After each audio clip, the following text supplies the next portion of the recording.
Someday in the future, we'll have real-time data on just about everything. For now, we have to deal with lags, big lags, and we're the lucky ones. Other countries have far worse data problems. But even for Canada, using this data is like trying to drive forward looking through the rearview mirror. And given the instant and outsized effects of COVID-19 on the economy, that's a real problem. So even with all their limitations, do today's data give any cause for optimism about near-term growth? Well, before answering, let's go back to the data. A standard reporting lag is about 60 days.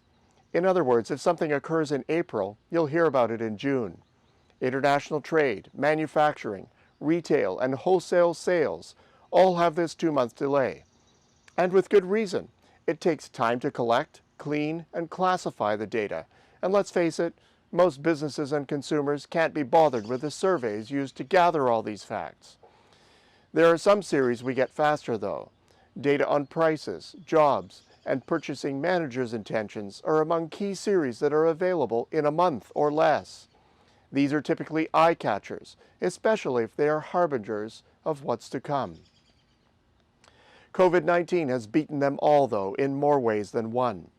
Clearly, the data series are all pummeled by the effects of COVID, as the numbers are way off any previous scale. But the data are already available in as close to real time as possible. Sure, purists will point out all the flaws in the system, but it's amazing that the infection, recovery, and death data from this pandemic for all parts of the world are all updated every 20 minutes. These data have quickly become the world's top leading economic indicator. The journey back from COVID-19's onslaught is being tracked in terms of infection curves, flattening, and death rates dropping around the world. Starting with the first wave countries. We're now seeing remarkable recovery data from those first hit with the pandemic, sparking optimism in the marketplace. Even cautious return-to-work policies are producing dramatic increases in employment, sales, and production intentions in places like China, South Korea, and the earliest infected countries in Western Europe. It's also rapid that it seems a bit surreal, and for the more cynical, downright hard to believe. Then there are the worries about another resurgence of infection rates in a second wave, and a repeat of lockdown. Closer to home, data for April are generally being released. As this was the first full month of lockdown, the data are dismal. Trade and manufacturing were clobbered, and given the drubbing retailers received in March, April is bound to be awful. What about May? Well, if the job numbers are anything to go by, we have turned the corner. Canada added 290,000 jobs in the month, mostly full-time, and tilted toward provinces like Quebec, where return-to-work policies were already kicking in. It's a far cry from the 3 million jobs lost in March and April, but it's 10 times more than monthly job creation in a good pre-COVID month. What's more, the United States economy also bounced back, adding 2.5 million jobs after losing about 22 million. This is the first glimmer of hope in weeks, and it begs two questions. First, what will happen when the newly re-employed ramp up their spending? Answer, the effects will spill into retailing, housing, and services of all description. In addition, it will likely induce those still on the payroll during COVID to part with some of the surplus cash that wasn't spent on commuting, restaurants, sporting events, shows, vacations, and so on.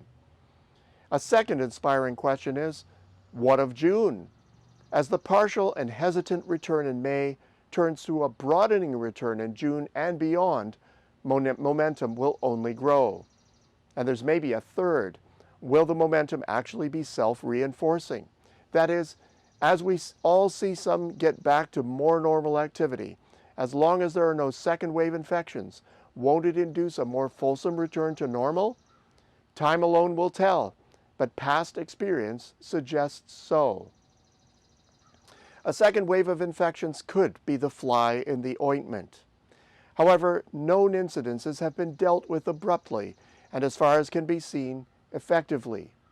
This makes sense, as the cost of not doing so is potentially huge, And also, the mechanisms for dealing with the pandemic are already in operation and can be activated or redeployed with far less effort and fuss.